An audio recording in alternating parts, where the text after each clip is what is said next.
This is very embarrassing to admit, but when I was a kid, all the way up until like young adulthood, I thought that I could see the future. And then I realized I just had common sense. Yeah, I mean, like I'll give you my best example.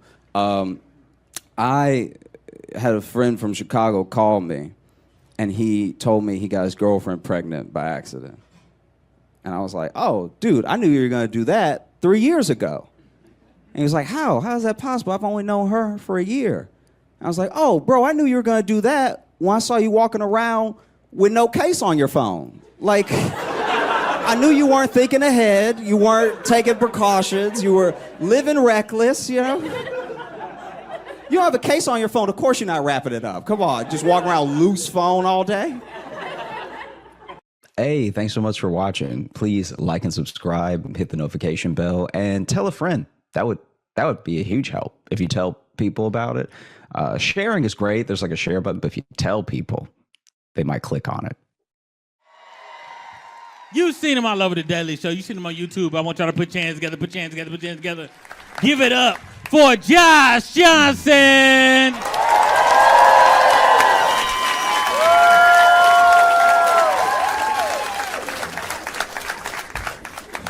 My most recent obsession is this court case, this lawsuit against Cardi B.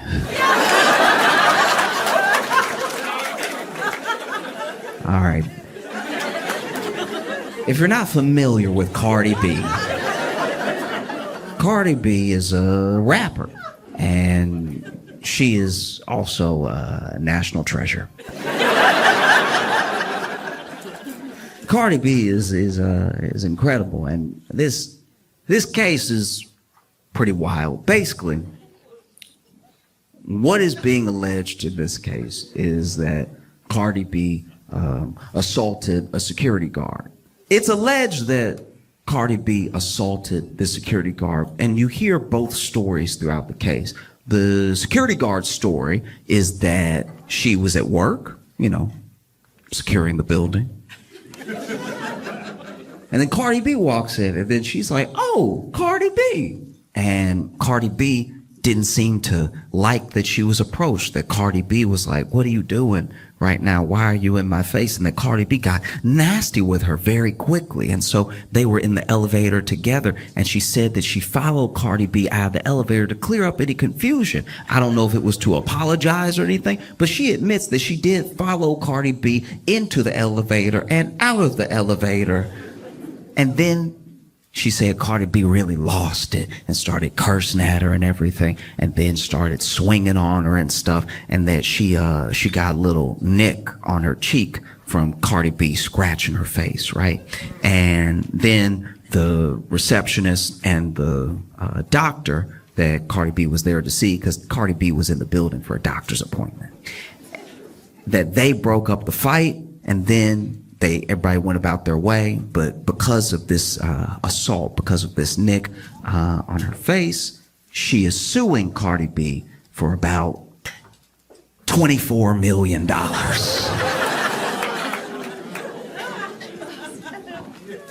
I'll tell you right now, for $24 million, Cardi B could cut up my whole leg, okay?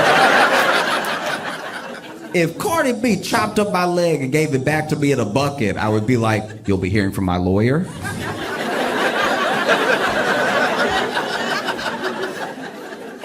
$24 million. That's crazy. So then, Cardi B's account of things is that she was going to the doctor. At the time, she was pregnant. She didn't want anybody to know she was pregnant. She didn't tell anybody, and she didn't even tell her security guard where she was going that day, her personal security, because she was just trying to keep this whole thing private, right?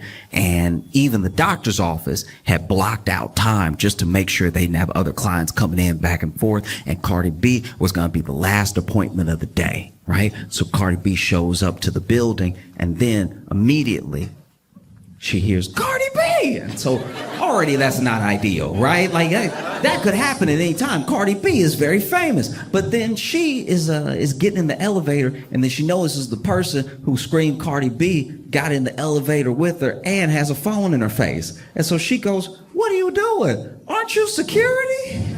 Because she had security on her.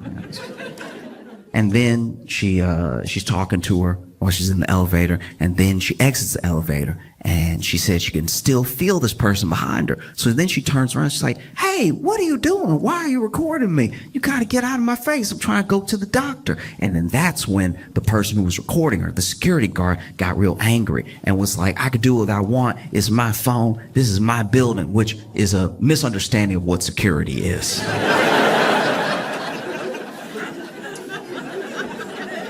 If that really was said, oof. I've never met a security guard who thought they were clocking in to own the building for a little while. But then they got into what Cardi B says was only a verbal altercation. There was the receptionist and the doctor that came into, I guess, the hallway to break things up. But she said, "I didn't touch her, she didn't touch me," so I didn't really think of it again, because if you don't know Cardi B, you should at least know that she's used to verbal altercations. I'm sure they don't stick with her. She was on Love and Hip Hop. And so then she just sort of goes about her life, and then she gets hit with this $24 million lawsuit. This whole thing, to me, just my opinion, but this whole thing feels like when that dude tried to sue Gwyneth Paltrow for millions. Remember that dude, Gwyneth Paltrow, if you weren't familiar with this, basically Gwyneth Paltrow went skiing one time, and then this other dude went skiing, and I don't know exactly how it went down, but I guess they bumped into each other at some point, and then the guy got up and he was like, "Wow, you're Gwyneth Paltrow."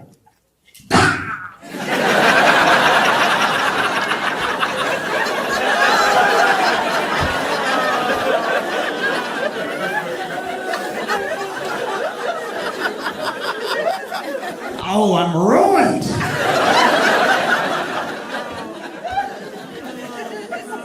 No, because this is the thing. Coming after Cardi B seems like kind of easy in a lawsuit like this, just because she was on shows like Love and Hip Hop, and in Love and Hip Hop there's a lot of this. In Love and Hip Hop, whether you're watching Atlanta, Hollywood, New York, there's a lot of almost fights. You know what I mean? Usually it is stirred up by the producers. They get everybody nice and drunk, and then they're like, "Hey, you won't believe what she said," and then they always believe what she said.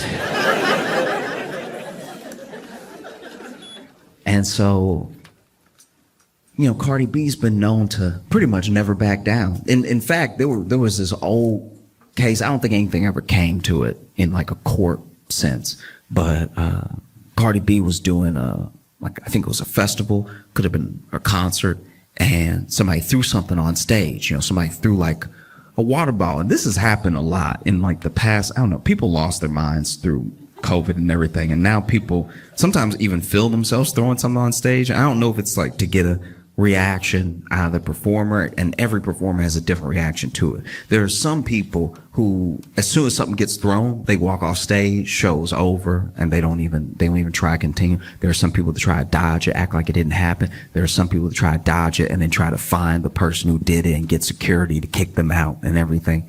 Well, basically there was a time where someone threw a water bottle at Cardi B, and I believe she dodged it, but she must have seen who did it, because she immediately threw the microphone at them.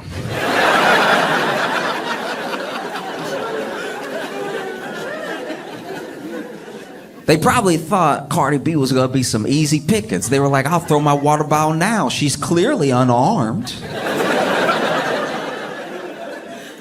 And can I just say, throwing a microphone at somebody is one of the funniest projectiles to throw. Because it's the only one where you get to hear their reaction to something being thrown at them in real time. Imagine Cardi B throw a microphone right back at them, and they're like, "Oh, is that a..."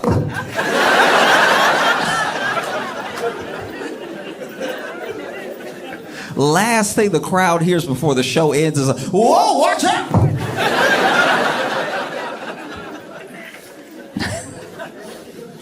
Even better if they turned around, they threw the water bottle, they're like, I think I got it!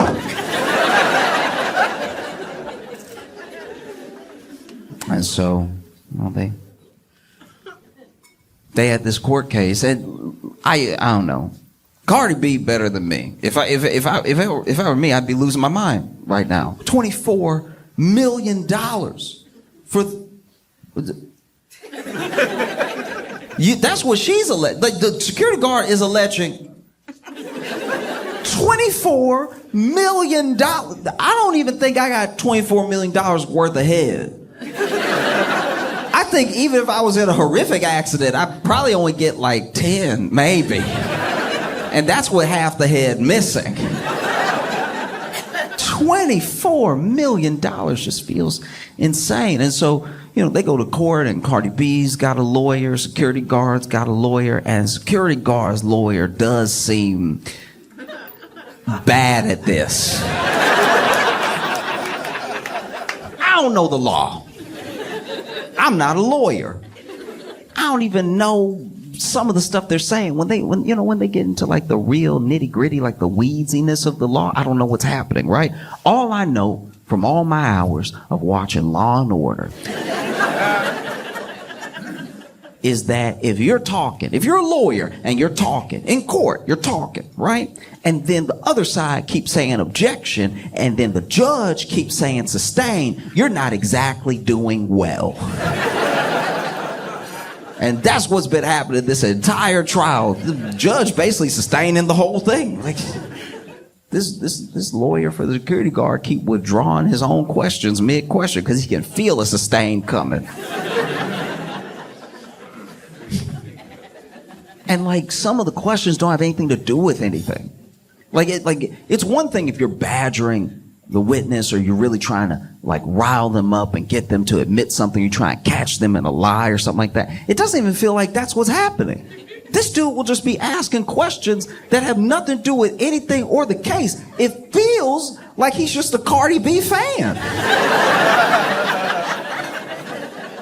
The amount of times that Cardi B's lawyers have had to say objection, relevance is astounding. He's asking her all sorts of questions. At one point, though, he gets back on track and he asks Cardi B, you're saying that you felt threatened by my client. The security guard says, client, you saying you feel threatened by my client. I'm wondering why you feel so threatened. What was the issue? What was the issue? And then Cardi B says, I was pregnant and she's coming at me. I think she wants to beat me up, and I'm pregnant. Hello? Hello? And then he goes, hello, hello.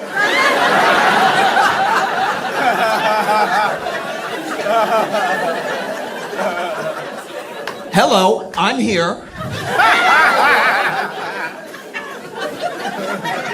And that's when it occurred to me that maybe what's happening is that this security guard's lawyer, maybe, just throwing it out there, potentially has never met a black person. I think if you've never met a black person in your life, and your first black person is Cardi B, that's a bit of a crash course. That would be like if I never met a white person in my life. Never met a white person, never talked to a white person, didn't even see one in a movie. Never met a white person. Then my first white person ever was Bill Nye the Science Guy.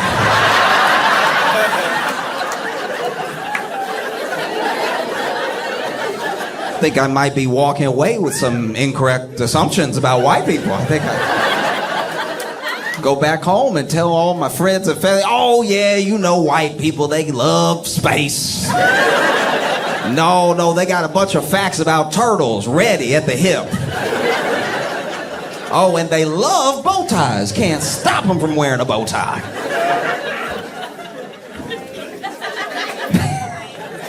The only time I've seen something like this exact moment, this type of thing, this like misunderstanding in that way, was on a TV show called To Catch a Predator. Okay. I don't know if you remember To Catch a Predator, but in case you never watched it, this was some insane reality TV. Basically, To Catch a Predator, they did just that. They would lure and then trap predators online who thought they were talking to underage kids, right? And they would have all these long conversations with them, and then they try to meet up with them. But when they tried to meet up with them, they would go to like the Sting house, right? And at this house, they would show up thinking they're meeting this underage person. Turns out they're meeting Chris Hansen. If you don't know Chris Hansen, you don't know Dateline. All you need to know about Chris Hansen was he was the To Catch a Predator. Oh, you would hate to see Chris Hansen coming if you were a predator. And so they would lure these predators to this house, and then especially season 1 was like no other thing. Season 1, when people didn't know what was happening, that was some of the wildest television I've ever seen. Because they didn't know who Chris Hansen was, all of them. Some of them did, right? But most of them did not. And so they'd show up to this house thinking that they're gonna meet this underage kid, and they might even call out a name or something. Then Chris Hansen would walk in. Chris Hansen walk in holding some papers and everything. Now, because they don't know who Chris Hansen is, they think maybe this is the person's dad or something. So they immediately, they feel caught, but they don't know how caught they are, right? So then Chris Hansen would walk in and be like, "Hi, how's it going?" And then he'd tell them to sit down, and they always sat down. Chris Hansen would sit them down, and then he'd ask them what they were doing here. And they'd try to come up with some sort of lie on the fly or something. And then he would ask them how they know this underage kid, and they'd try to come up with some lie on the fly, something like that. And then Chris Hansen would be like, "Oh, that's interesting because I have the transcripts of your conversation." And no matter what color they were, you watch the color leave their face. And then Chris Hansen would ask them what they meant by certain things in the transcript of the messages and stuff, and these people would just sink. They were just terrified, devastated, right? And then Chris Hansen would be like, "Okay, all right, you've answered all my questions. You can go." And even the predator would be like, "What? Really?" Like, yeah, you can go. You can go. And they'd be like, "Oh, okay. I mean, I thought my life was ruined or something. All right." And then they would get ready to walk out. And when they walked out, they were immediately tackled by the local police department. And not just tackled, like properly football tackled. This would have been unnecessary roughness in the NFL. This is the only time nobody's gonna take you to task over police brutality. You know what I mean? Because the police, to their credit, they would announce themselves and say, "Get on the ground." They were just saying, "Get on the ground," when they were already airborne. Police would be in the air, legs up. "Get on the ground!" It's like, you know your shoulder about to be in his neck. They would tackle him, and they cuff him up, and then they throw him in the car, and they take him to jail. And then in jail, they would go to the interrogation room, and they'd have to answer all of Chris Hansen's questions all over again. I guess him asking was just practice. And there was this one time where this guy comes in, and I don't remember what season it was, but this guy had a very interesting aesthetic. Like he was white, but he had a very like Vanilla Ice vibe to him. You know what I mean? And so he walked in, but when he walked in, he was like,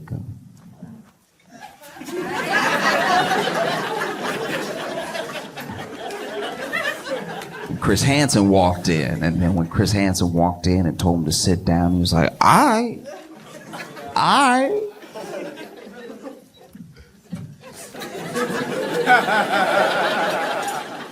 And then Chris Hansen does the thing that he does. Asks him why he's there, asks him why he's been talking to this underage kid and everything. And then a thing I forgot to mention before that also happened in all the episodes was when Chris Hansen finally announced himself, where he was like, I'm Chris Hansen with NBC's To Catch a Predator. Cameras would come out from all these different rooms, right? And it was always, without fail, too many cameras. It was always a number of cameras where I'm like, there's no way all those cameras on. There would be people with cameras in the hallway because they couldn't get in the kitchen, just lifting the camera up. Be way too many cameras. And so then the cameras roll in once Chris Hansen announces himself, and then this guy sitting there pulls down his cap a little bit and says to Chris Hansen and all of the cameramen, I'm not really trying to be on TV, you feel me?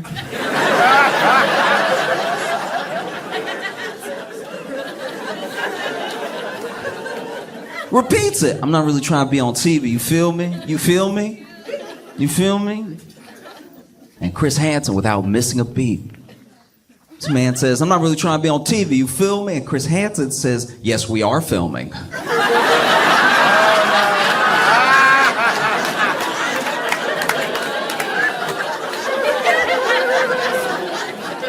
And I haven't seen such a misunderstanding until the security guard's lawyer says to Cardi B, hello? Yeah, I'm here.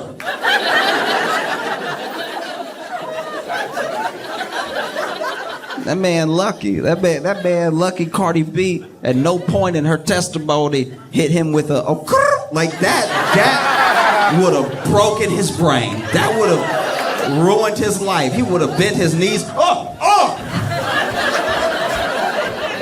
Everybody get out!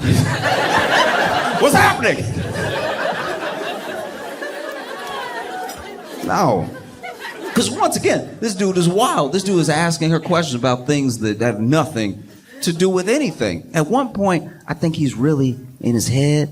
He's having his like Perry Mason runaway jury moment. Like he's doing something right out of Law and Order in his head because he gets his planted stance. He starts going in on Cardi B and he says, today versus yesterday, all right? Yesterday, you had short black hair.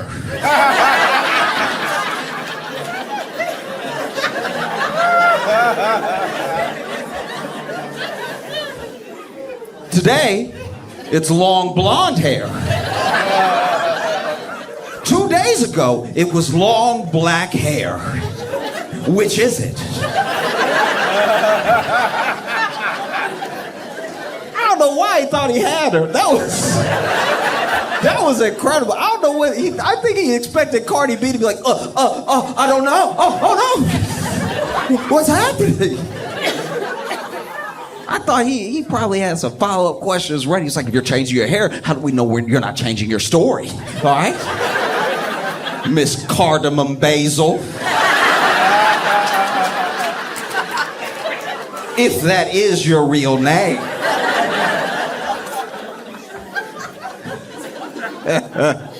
And Cardi B just laughed it off. She was like, they're wigs. Like, what do you want me to do?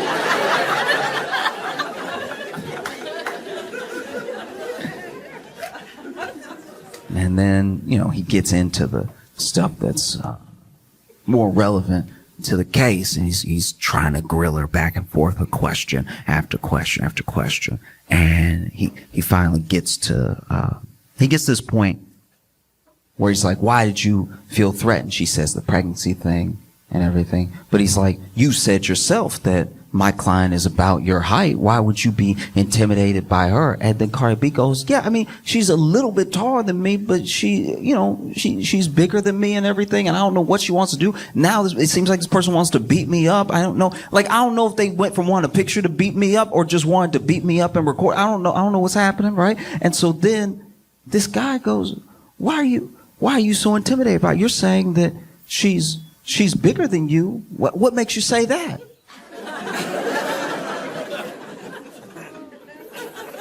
And then Cardi B goes,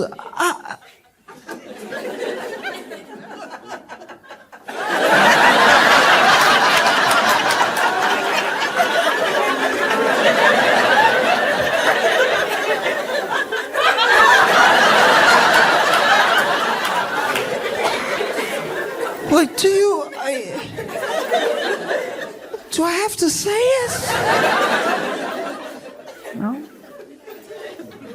And then he's like, are you calling my client fat? Are you calling my client fat? All right. Did you call her fat that day? In fact, you called her fat that day, didn't you? And then Cardi B is like, no, I was only calling her the B word. Like, it was really just that. I didn't really have time for anything else, you know? Sort of said that over and over again. Didn't really get to work in any other details. And this lawyer, I don't know, like, even it's like now what we're getting into is stuff that I guess isn't nice, but I don't know how it helps his case, because then he just keeps egging it on. He's like, but you said that, and you said other things, didn't you? You said other things. And then Cardi B, to her credit, it starts admitting everything that she said, right? She starts just repeating verbatim in court. She just cursing in court openly, just nonstop cursing in court, right? And he's like, is that what you said? Say exactly what you said. I mean, she's right here, right now. Say it again. Say it to her face. Say it again. And then even Cardi B is like, what is happening? Like, you want me to curse her out again? Like, is this one like a freebie or something? Like, I can't tell what's happening. No, it's like, no, you were so threatened. You were so completely threatened by my client. You know, what makes you so threatened? And then she's like, well, at the time I was pregnant and I was 130 pounds. All right. And then she was like twice my size. You know what I mean? And then once again, he gets on the same thing. He's like, are you calling my client fat? And she's like, no, I'm not saying. She just, you know. No, what? I don't know. What are you trying to say? Say it. Say what you want to say. There's no harm here. Say it. She's security heavy.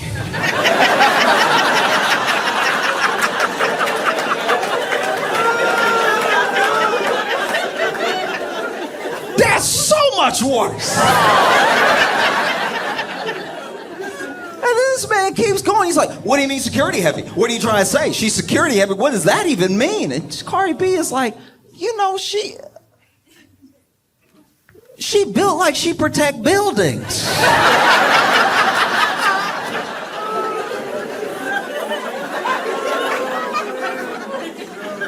If it were me and I was Cardi B, I'd probably be sitting there furious. Cardi B better than me, you know? I'd probably be sitting there so angry. I'm just trying to live my life. I was trying to go to the doctor privately. My business is always out there. People get paid to get up in my business and everything. And I'm just trying to have a quiet moment. I'm not feeling well. I believe was her first child and everything. No one knows that she's pregnant. And then this whole thing blows up, and then she gets sued for $24 million. You know, she's better than me. I'd be sitting there furious at that lawyer. And if I was a security guard sitting there watching this happen, I'd be furious at that lawyer. What are you doing? You just getting me roasted in open court. This doesn't feel like it's getting me any closer to $24 million.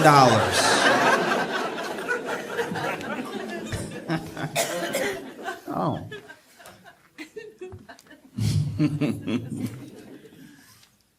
Because I'm not going to sit here and act like I'm better than anybody, okay?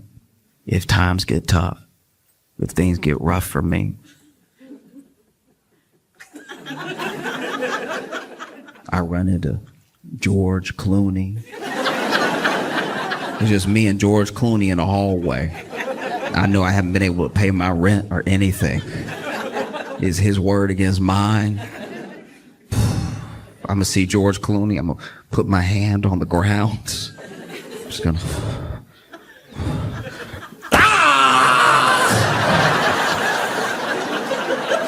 Look at what George Clooney did to me.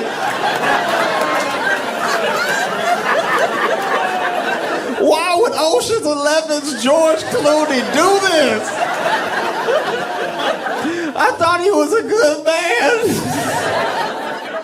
I can't believe that Ocean 12's own George Clooney would step on my hand like this. What's that you say? He still owns the tequila company?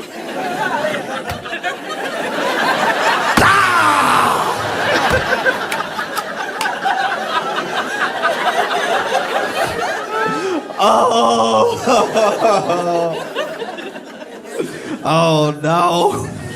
Who would have thought Ocean's 13 George Clooney would be capable of something like this? I thought he'd be president one day. Nah, easily. Easily. It doesn't have to be George Clooney. I don't even need, like, A-list. I really don't. If I see Neil deGrasse Tyson, times are tough, I run into Neil deGrasse Tyson, I'm throwing a bowling ball straight in the air and catching it with my head. I was like, oh no! I can't believe Neil deGrasse Tyson did one of Newton's laws of motion to me.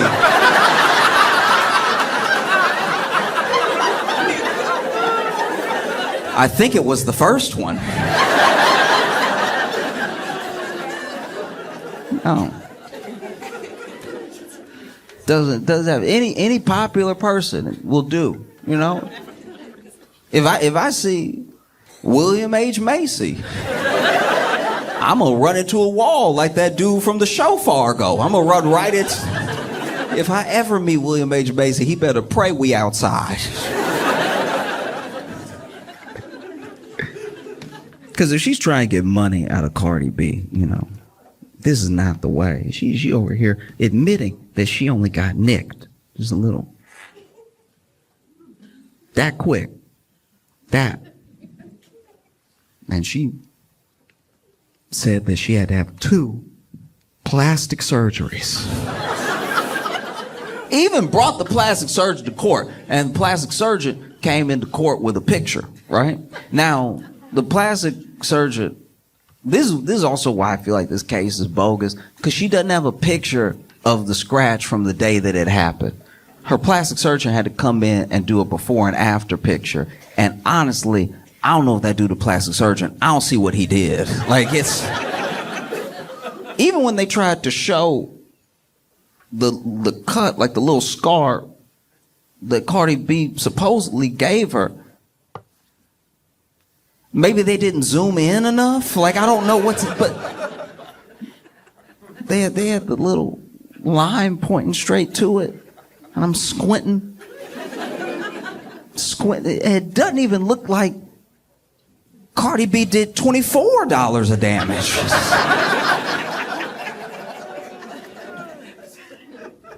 Oh, you try and get money out of Cardi B. This is not the way to do it. All you gotta do is make sure y'all are still alone. The other problem, and the reason this whole case feels fishy, is because her lawyers, and I suppose even her, didn't want the receptionist or the doctor that broke them up testifying. That seems suspicious. If I got $24 billion worth of damage done to me, I'd call everybody who was within earshot. You know what I mean? Oh, you heard me. You remember? I was like, oh no, $24 million just fell out of my face, right? So the fact that her lawyers didn't want those people testifying seems fishy. And then you kind of understand why. I don't know if she was a fully surprise witness or anything, but I know they were trying to block it for a long time. And so the receptionist finally sits down on the stand and testifies, right? And the security guard's lawyer is over here asking just all the relevant questions, right? And some of the questions are getting objected to and then sustained because they're a little leading, You know what I mean? Like he asked a question about how wasn't it my client's job to see fit who should and should not be in the building? And then obviously Cardi B's lawyers objected, because how is the receptionist for one office building in this entire building supposed to know all the ins and outs of the security guard's job, right? And they get to this moment where the receptionist comes out because she says that she heard a commotion, and she gets out there, and Cardi B is up against a wall like this, like back up against the wall, and security guard is yelling in her face, right? And so then she, immediately upset by what she's seeing, gets in between the two of them and is breaking it up and tells the security guard, I don't know what's going on here, but you need to go back to your post. This is very unprofessional, everything. And everybody's screaming just so everybody can be heard, right?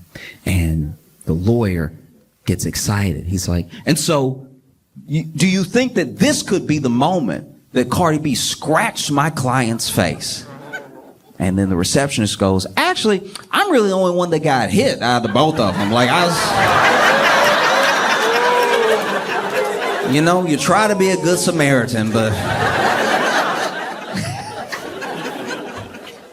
And not only does she say that she's like the only one that got hit between them, but she got a scratch on her face, a scratch that bled, and a scratch on her face that bled that came from the security guard. You could tell the lawyer's out here panicking. He's...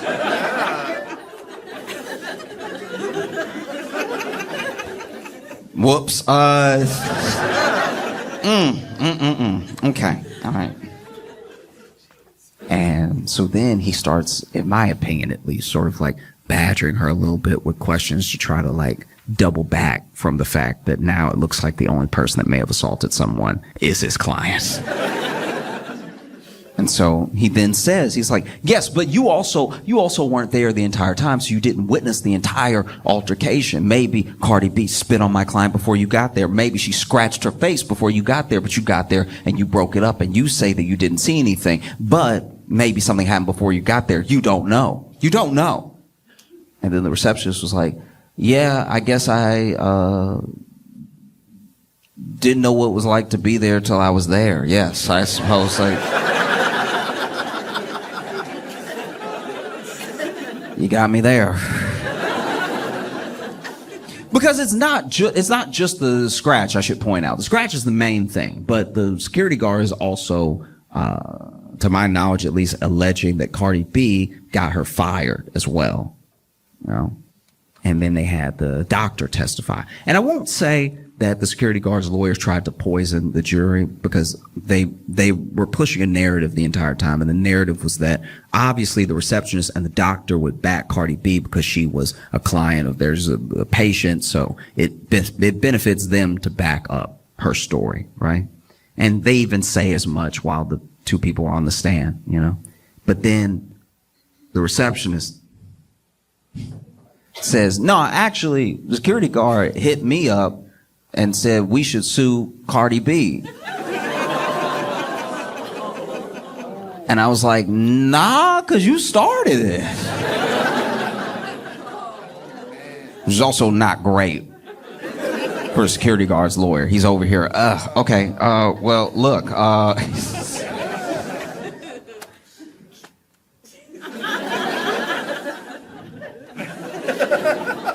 nothing further.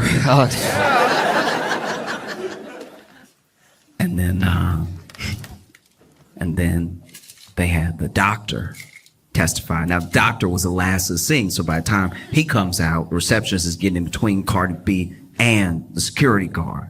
So he said he was also very upset about what was happening, you know, and he was trying to make sure this thing got broken up. Now, the doctor said, look, what I saw wasn't just unprofessional, it was very concerning to me. And I got out there, and the only thing I could think to do was try to match the body language of the security guards. I don't even know what that means, but I imagine it means he ran up out there, he saw three people arguing, and he was like, hey!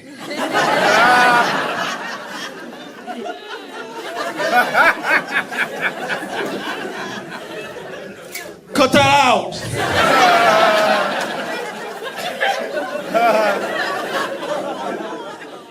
Because by his own account, it's not like he the one pulling people from people or anything. Receptionist has already broken it up and taken some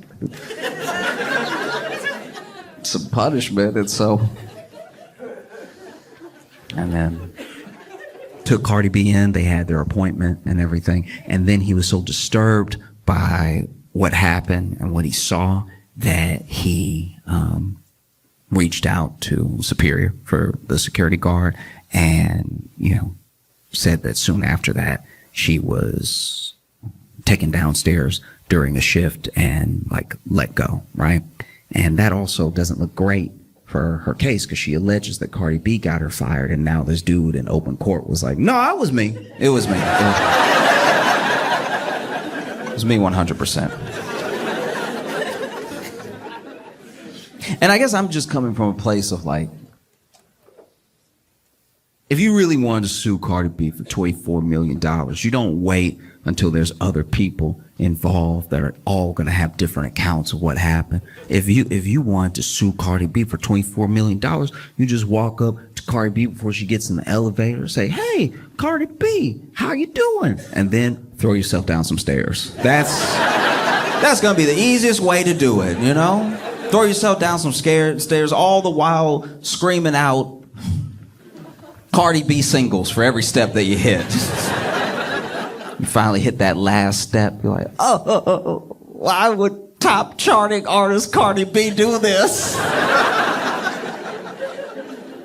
Oh, she's really about that life. These are bloody shoes.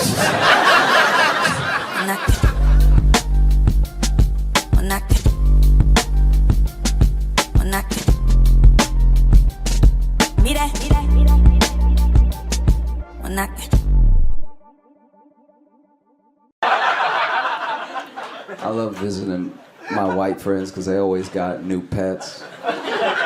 They always got new pets they think are normal. Because, we all read fairy tales and stuff. We were little. We all watched the Jungle Book. I don't know what was happening. I was raised by black people, so I have no idea what was happening in white households. But I feel like there were extra chapters in those books because white people really out here thinking every animal is their friend. That's... Dude, white communion with nature is almost upsetting. It's and I went over to my buddy's house and something hit me in my face, real hard. And I thought it was a garbage bag, right? And I was like, it's not even air conditioning here for a garbage bag to be floating around. So I was like, and it was loud too. It hit me and then I turned around, I was like, what was that? He's like, oh, I forgot to tell you, I got a bat.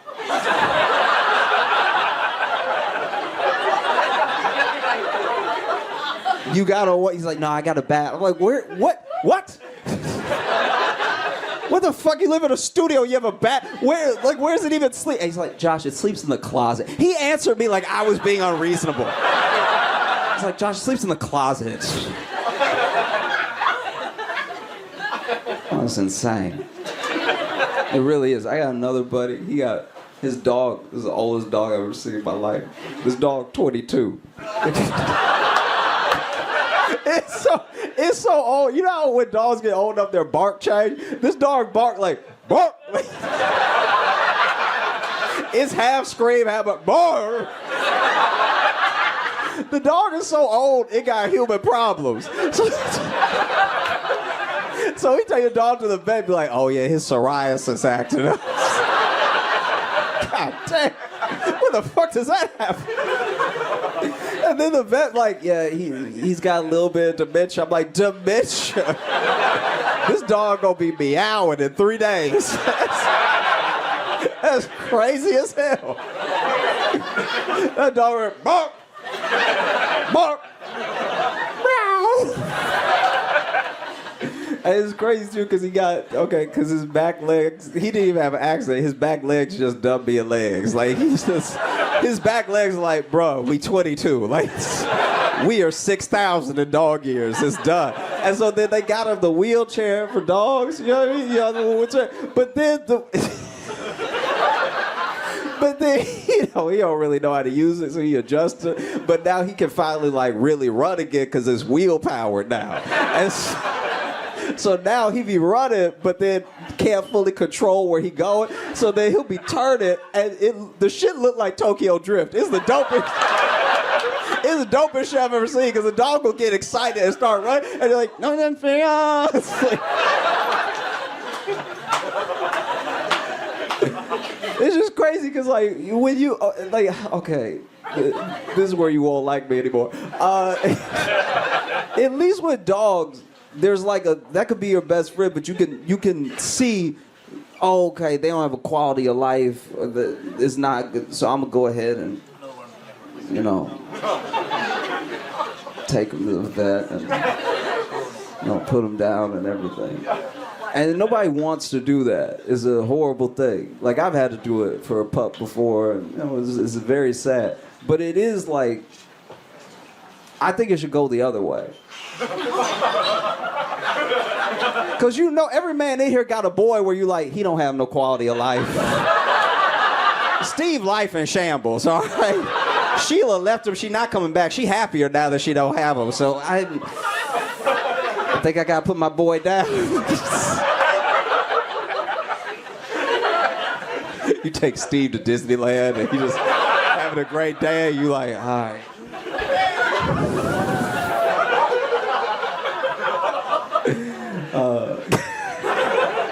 I know. Give it up for Josh Johnson.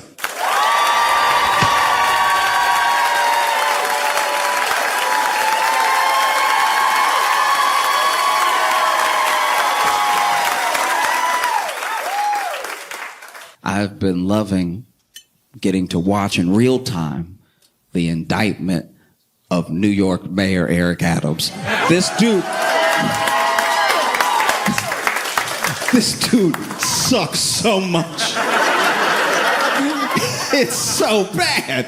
This dude sucks. I don't know who your mayor is, but be glad it's not Eric Adams.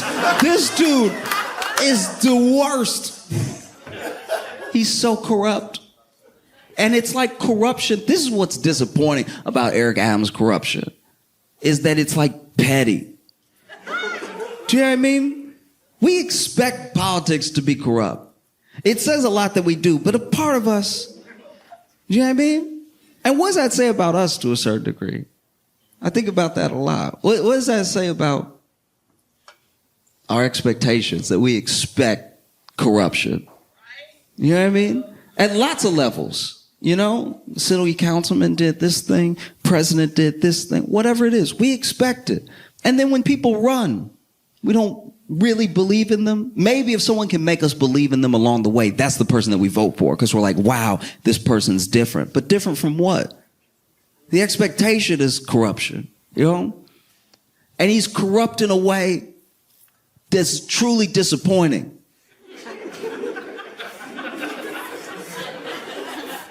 It's a shame. It's embarrassing how easy a politician is to buy. You could lease a new Subaru, or you could buy a politician depending on the position of the state. The things these people go down for, we're talking not money if we're talking politics, right?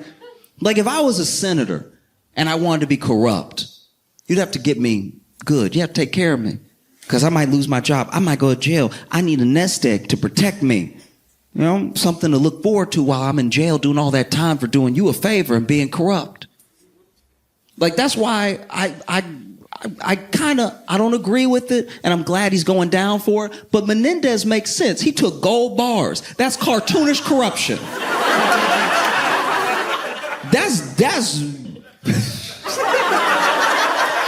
That is like full on 1950s cartoon corruption. That is New Yorker political cartoon corruption, to just take actual gold bars. Where do you get gold bars from? And then take the gold bars to do the favor for the person. This is what's funny about Eric Adams being indicted, is that New York City is, and this is coming from someone who lives there, and I do love it in New York, right? But New York is a dirty place, all right? inside and out, okay? It's one of the more corrupt places. So to be the first mayor to ever be indicted with corruption charges in New York City, you gotta be one of the dumbest people who has ever lived. It's a city of corruption and you got caught. That's crazy. Sometimes I can't believe it. You know what I mean? Like, I'm sure he couldn't believe it. He was like, y'all, this is what we do. How y'all gonna get mad now? I did the regular amount of corruption. I didn't even go overboard. I got some flights upgraded. Why would y'all? No, it is that dumb. This dude, Eric Adams' corruption is so petty. This dude about to go to jail because he let Turkey upgrade some flights for him. He basically is gonna go to jail for what is Delta Gold Medallion. Like, it's just...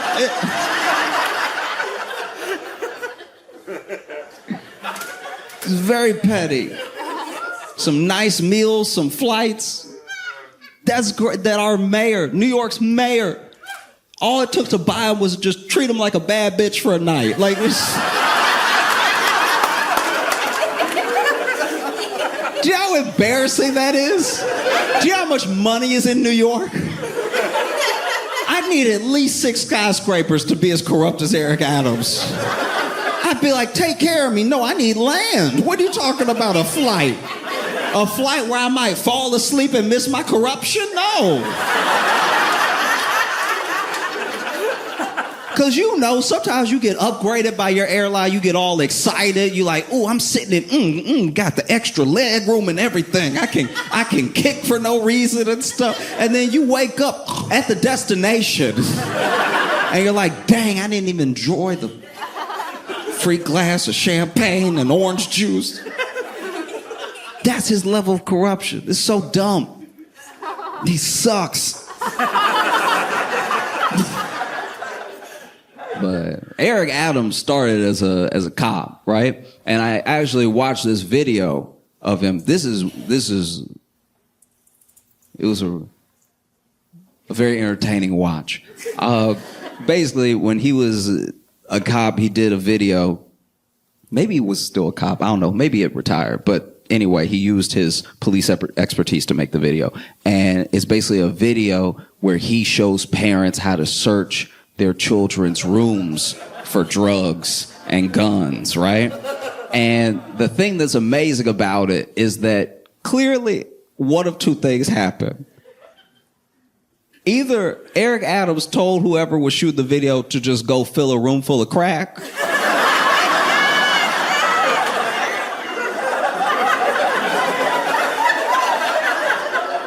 or Eric Adams kept using the same 6 crack rocks in between takes. Because he was pulling crack out of places that didn't really make any sense. Like those... When you have crack, the intention is to smoke it or sell it. And where he was pulling, because then, first of all, the room didn't make sense. Because the room is supposed to be a child's room, right?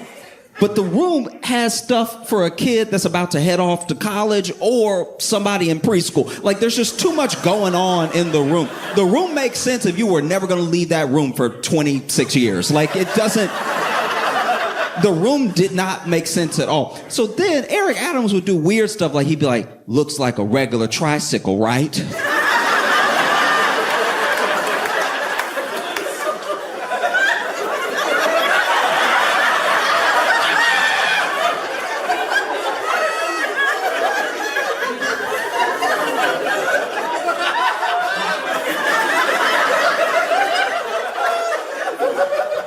But if you pop this tire right quick, you pop this tire, pull it out, what do we find? Crack cocaine.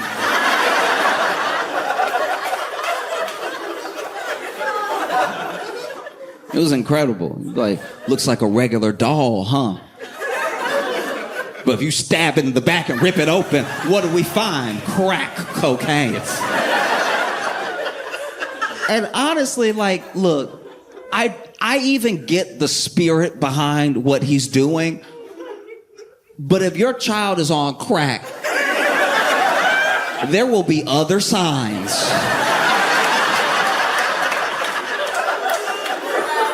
Besides a heavy tricycle wheel.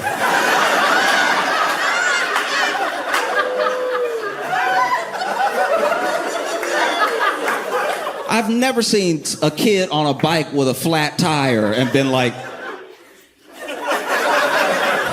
we're losing the youth.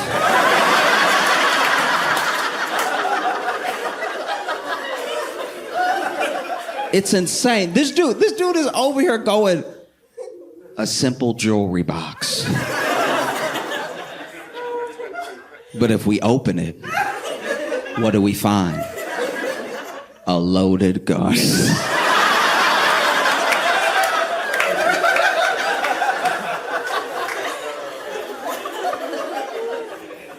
A pillow? You gave your child a pillow? And thought that they weren't gonna do the worst with it? You reach in that pillowcase, what do you find? A Glock. My favorite was standing near a bookcase. And he didn't say these words exactly, but the feeling that I got when I was watching him was just, you think your child reads?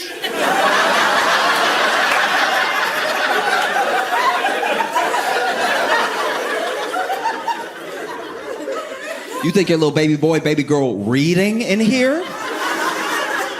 No. They're a child, and we all know children are what? Crackheads. You open this book, and what do you find? What spills out? Crack cocaine. No, it was incredible. It was truly, the only thing he did do was pull crack out of the gun. Like,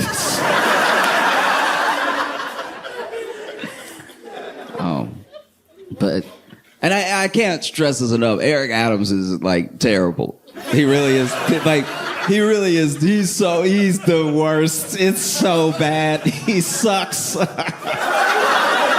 He sucks so much. You should be so glad he's not your mayor. Like, that's. Oh man, I'll be honest with you. I didn't do the research. I don't know who your mayor is. I just know it's not Eric Adams. So you got 2 legs up on New York City. This dude, first of all, when he was running, he was corrupt. The dude was running. And he was already doing stuff where we were like, if it's not illegal, it's weird. This dude told the story of, because, he's a cop, and he reminds everybody all the time they used to be a cop, right? And it depends, because he does a thing that's real sneaky. He's really good at it, right? Where he was a black cop. So in some rooms, he's black. In some rooms, I used to be a cop. And never the 2 rooms shall meet. If like...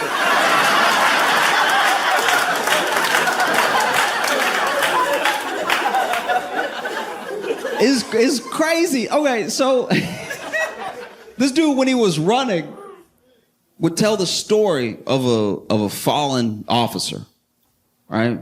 His friend that he loved dearly, who died in the line of duty, and he loved his friend so much that he keeps a picture of him in his wallet with him all the time, right? And it's a heartwarming story because no matter your feelings on cops, no matter your feelings on like the criminal justice system, I think everyone can understand what it's like to lose a friend, right? You can understand what it's like to lose, especially when you lose a friend when you're both in danger. Maybe you both were in the military together. Maybe you're both cops. Maybe you served in some way and then you lost your friend. And no one's going to know what that was like except for people who it also happened to, right? And he kept the picture in his wallet. Except the picture in his wallet that he showed people was printed out by his staff members, and they threw a little coffee on it to make it look old. And that's before he did anything illegal. This dude is the devil. Like, he really sucks. This dude, I don't even know how he won. He doesn't live in New York. You know how usually you have to live where you're the mayor of? I'm not gonna make any assumptions about your mayor, but I'm assuming they live here.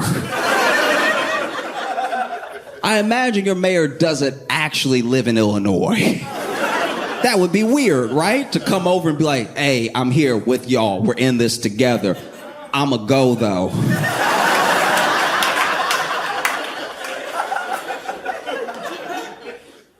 Dude lived in Jersey. And then it got outed that he lived in Jersey. And so at the last second, he had the New York Times try to help him cover it.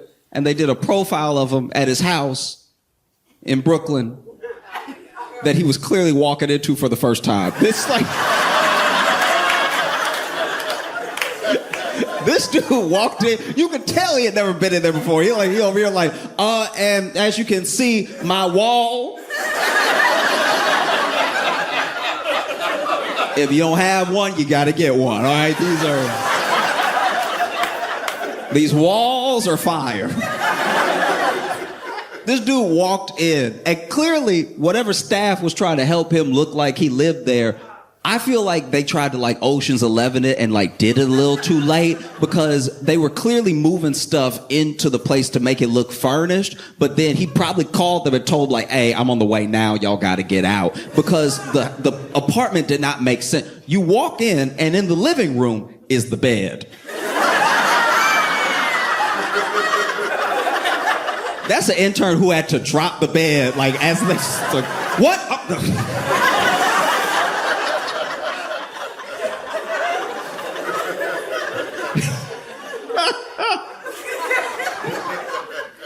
And then, you know, they go, he opens the fridge, because he really tried to do this MTV Cribs for the New York Times, right? And so then he opens the fridge, and he's like, blat out my snacks, right? And there is way too much meat for Adams to be a vegan.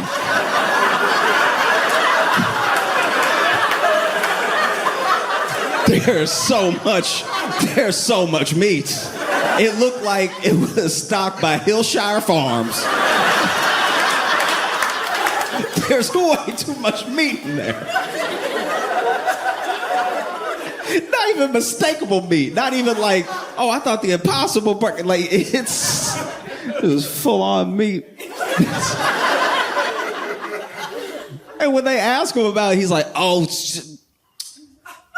my son be sneaking in, you know what I mean? You know, because you know how when you have kids, you know, as parents, you know how when you have kids, they sneak into your home and leave food, you know what I mean? In the fridge uneaten. You know how children are. All they do is leave food in the fridge and smoke crack. That's what children do.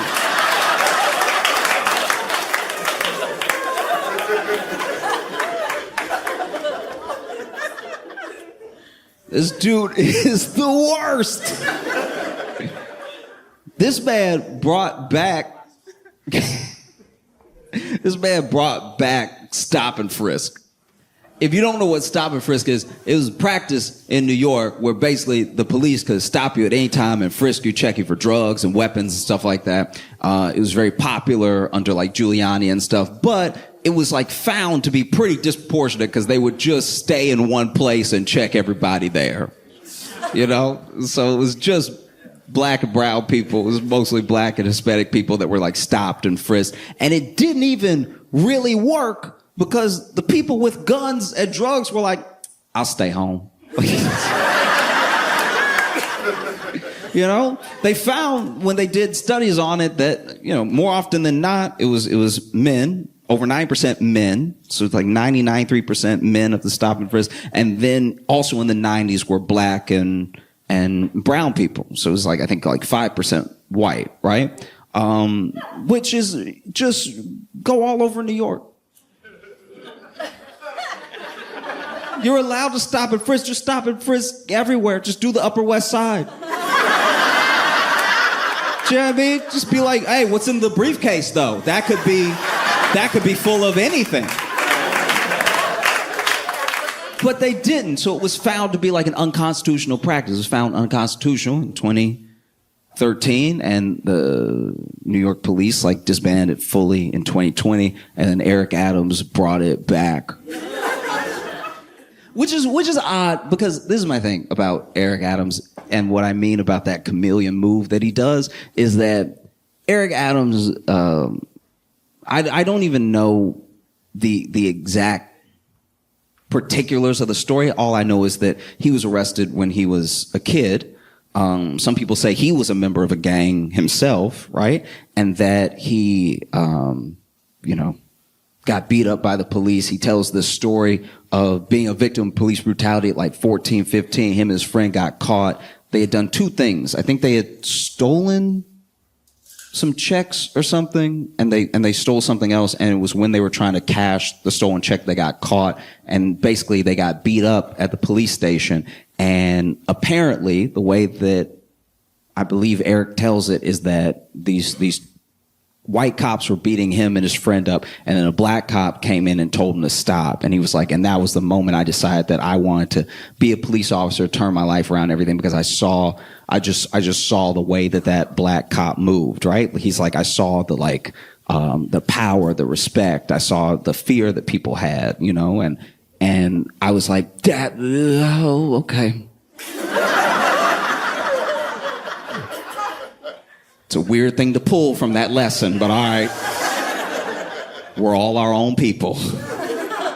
And so it's weird to me that he's so adamant about being punitive as someone who grew up the way that he grew up. It's very odd that he doesn't see himself in any of the youth that he wants to arrest or wants to punish. Like and that's even only part of why he sucks. Like, he sucks. This dude sucks so much. He's the worst.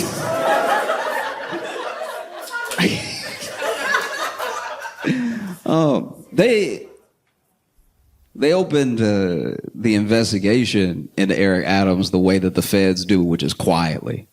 You know what I mean? The thing that's scary about the feds is that they always get you. Their conviction rate is in the 90s. So it's basically done. Like, do you know what I mean? Like, when they show up, it's only a matter of time, right? And the feds opened an investigation into them, and this is like a year ago, that they came through and they were like, hey, we're gonna need everybody's cell phone. Your whole team, right? Which is already not great. Probably every mean thing I've ever said is on my cell phone. Do you know what I mean? Like, I try to be a good person, but if you pull up on me and you snatch my cell phone, you're gonna be like, oh, you an asshole, okay. The cell phone feels safe. And the feds roll up and, take his laptop, his cell phone, everything. And this is how you know, this is how a guilty dude moves, right? So he goes ahead and gets swooped on when the feds come and get everybody's cell phone. And he's like, oh, actually, my cell phone, I don't have it on me, right? I don't have it. And they were like, okay, we'll bring it first thing tomorrow. And he brings it. Next day, brings it, right? And then he's like, actually, I had changed my password to keep my aides out of my phone, because you know how aides are, always trying to face ID you and see what your business is and everything, even though you email them personally and stuff. But like, try to keep my aides out of my phone. So went ahead and I'm giving it to you now, but just know that I had to change the password, keep my aides out of my phone, and I just forgot it. This dude moves like a man who cheats. Like, that's crazy. And the feds basically had so much on them that they were like, oh, we don't need your phone. Because we have every other phone that you text.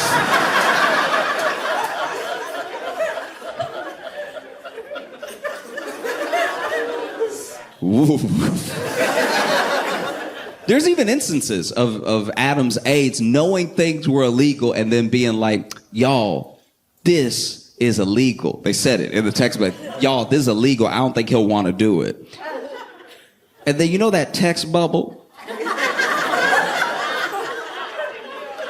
He'd be like, hey, this is illegal. I don't know if he'll want to do it. And then the person from Turkey or wherever would be like, are you sure? And then the text bubble.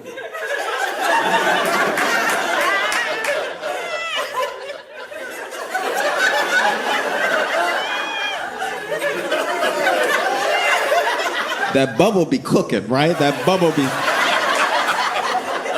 be bubbling up, right? And then it go away for a second.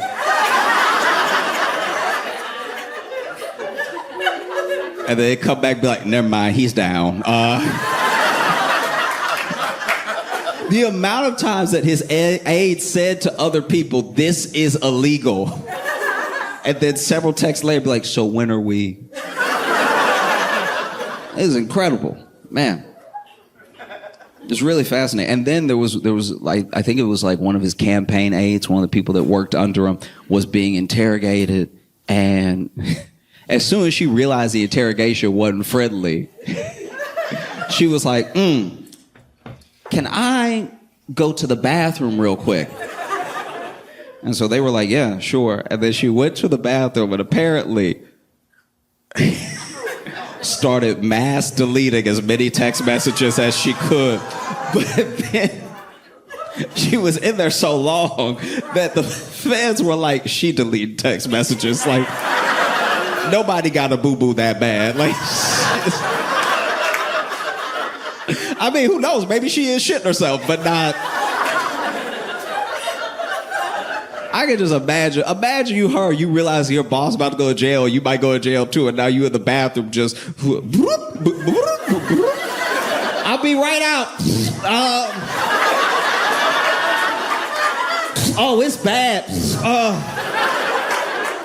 Oh no. Y'all still there? I can't stress this enough. This dude sucks. Like it's like, okay. Maybe one of the funniest things about the whole case is that we don't definitively know one way or the other, but there's a chance that this dude, like the last straw that broke everything, that had the roof come tumbling down, that kicked over his house of cards, might have been, maybe, Sabrina Carpenter. Inadvertently. I don't know if you remember, but Sabrina Carpenter did a music video for a song called Feather, right? And in that music video, she's in a church, right? And she got permission to be in that church. As controversial as everything was, and as much as the archdiocese freaked out after they saw the video and as upset as people were, she got permission, right? She did the right thing, and she asked, can I do my video here? She didn't just run in and be like, quick. She did everything by the book, right? And the person that allowed her was a Monsignor, right? This Monsignor gave permission to shoot in the church and everything. And then when the video comes out, obviously the archdiocese is all upset and stuff. They're like, nothing provocative or sexual should be in a church.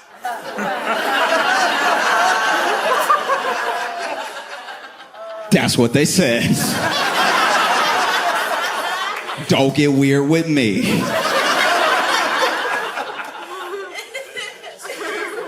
And so then they demoted the Monsignor. That's how mad they were, you know? They didn't fire him because I guess it's impossible to get fired at a church.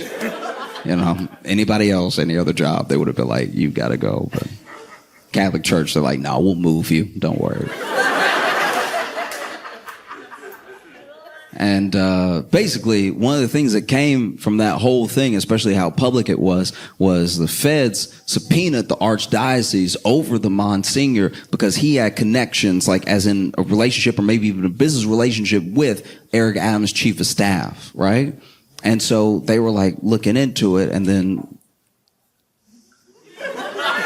Sabrina Carpenter's moved on. She just sort of like, oh, I didn't realize it. Whoops. And I don't know. I think that people don't realize how much trouble Eric Adams is in because this isn't like a police thing. This isn't like a local police or something. Like local police could run cover for a mayor. And so Eric Adams gets indicted, right? Present day, he gets indicted and this dude holds a press conference. It's one of the worst press conferences I've ever watched in my entire life. This is incredible. People talk about Giuliani and everything when he did that 4 seasons press conference and stuff like that. Not gonna lie, this one put that one to shame, okay? This one was really, but first of all, they decided to do it outside. I don't really know why, but maybe he's not allowed in buildings. I have no idea. But they decided to do it outside and they had a tent up because it was raining. But Eric Adams and he does this a lot. He does this in a way, this is one of the reasons I can't stand Eric Adams. This is one of the things that makes him suck, right? Is that whenever he's in trouble, whenever he needs something, he's very, very black. You know, and so now that he's in trouble, he has gathered around him every black person that will stand next to him, I suppose. And so he had everybody. He had so many people that they couldn't all fit under the tent. So now there are some people getting rained on halfway, just trying to lean in, everything. Do the one-sided thing. And the press conference starts, and there's protesters at the press conference. And, you know, Adams did some weird stuff. Like when he got indicted, he did like a message to New Yorkers and everything. And in the message, he says, like, I knew as soon as I stood up for New York, I would become a target. And then we were like, when did you stand up and who is targeting you? Like, this is odd. I've heard this language before, but I've never seen it make less sense since the last time I heard it. Yeah. And finally, you know, he goes ahead, he's doing press conference and stuff, and there's protesters there. And the protesters are screaming at him. They're like, you're an embarrassment. Don't try to act black now. You brought back stop and frisk. You brought back every policy that came down hard on the black community, but now you want to be black because you're in trouble and you want us to back you up and everything. And they're yelling. And the whole time, Eric Adams like, You ever been at a restaurant and there's a couple trying not to fight? And then finally, one of them can't take it anymore, and she stands up and she's like, you cheating bastard, or whatever. And then he's like, It was that. And so he just stands like, okay. And then he lets people speak for him, right? So his pastor speaks, and his other pastor speaks, and I think another pastor speaks. You go to extra church when you're in trouble, right? So then pastor after pastor after pastor are speaking, right? And all the pastors are like, hey, listen, we don't even know. Everybody has to have their day in court. Like, no one is actually professing this dude's innocence. Everybody's like, yeah, you can't judge lest ye be judged. And once again, remember, I told you it's one of the worst press conferences I've ever seen, because not only can not everybody fit under the tent, and not only are the people not making a convincing argument for Adams to be innocent, which is what we would very much like our elected official to be, right? This one lady gets up there, and she's been the loudest against the other protests. She's like, shut up, let him speak, blah, blah, blah, right? And so it's her turn to speak. And then she gets up there, and she's like, good morning, New York! Like, she's just trying to shout everybody down. She's like, I've known Eric Adams for 40 years! And she's just screaming, right? And he is completely... And then the mic starts going out. Completely...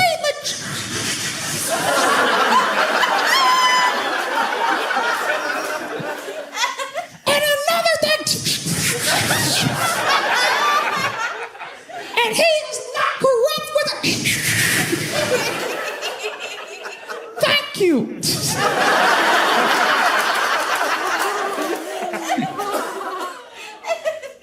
And then the dude went up there, and I don't really know what his position was. I don't know. He might have just been a black dude Eric Adams pulled that day, because This guy gets up there and he goes, good morning, New York. Good morning, New York. I've known Eric Adams for years, and he is, for 64 years, he has loved and served New York, and we cannot throw away 64 years over 5 indictments. He is 64. And I was like, where's the logic going here?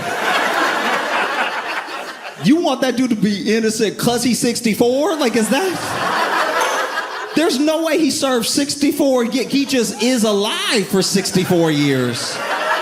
But this dude was slick with it. He was like, do not throw away 64 years over 5 indictments. Nobody gonna kill him. Like, what are you talking about? Throwing away 64, we're not dating him. He got indicted. Do not throw away 64 years over 5 indictments. He is 64, thank you. I feel like that's all I do. The Eric Adams was like,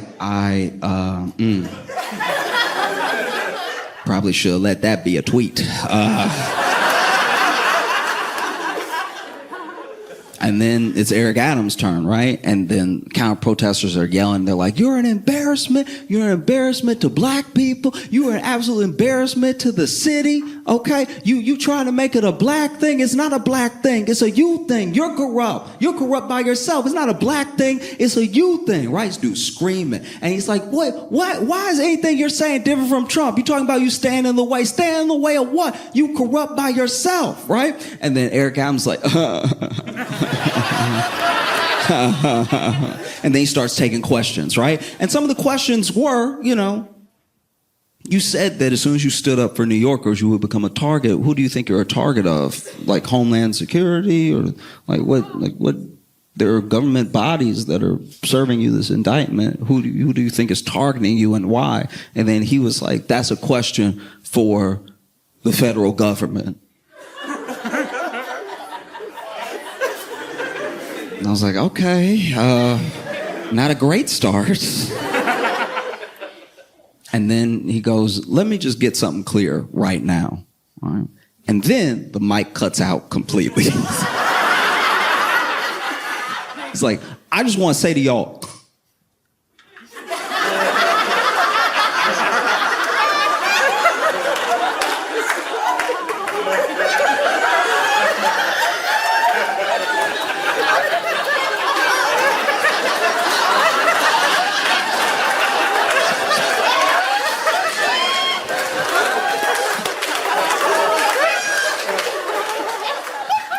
that's all I gotta say.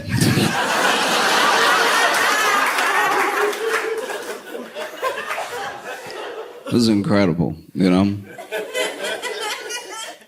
Incredible. I don't know. I would love to see Eric Adams go to Rikers. I mean, particularly because of the terrible job he's done with Rikers. Just so you know, Rikers is a horrific place. It's been compared to Guantanamo Bay. Mainly because most of the people in Rikers, around 85%, have not been convicted of a crime.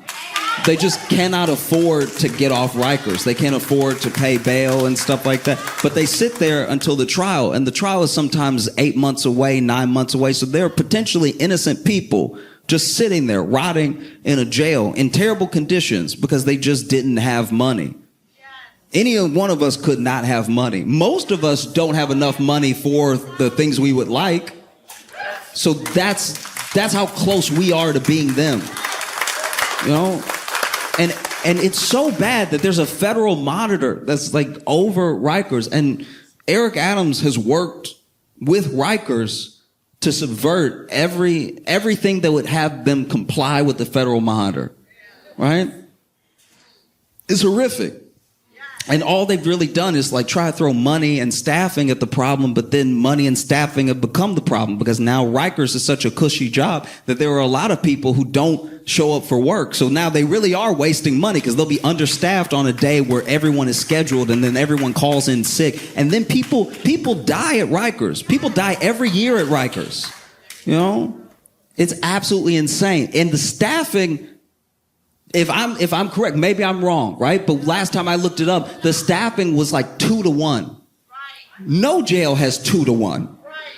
No jail anywhere has 2-1, you know? And so what a poetic thing it would be, you know, for the guy that a year ago gave the key to the city to Diddy.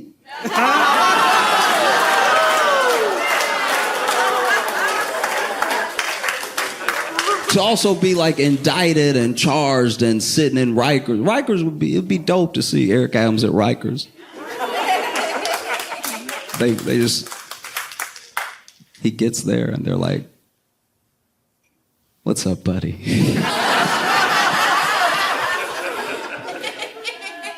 "Let's talk." Oh. And so many people have resigned too. So many people have resigned from Eric Adams' administration that I don't know who works at New York anymore. It's a lot of people. People nobody was talking to, by the way. Like people who just are like, I'm just in charge of the library, but I'm gonna go because the block is hot. I don't want these problems.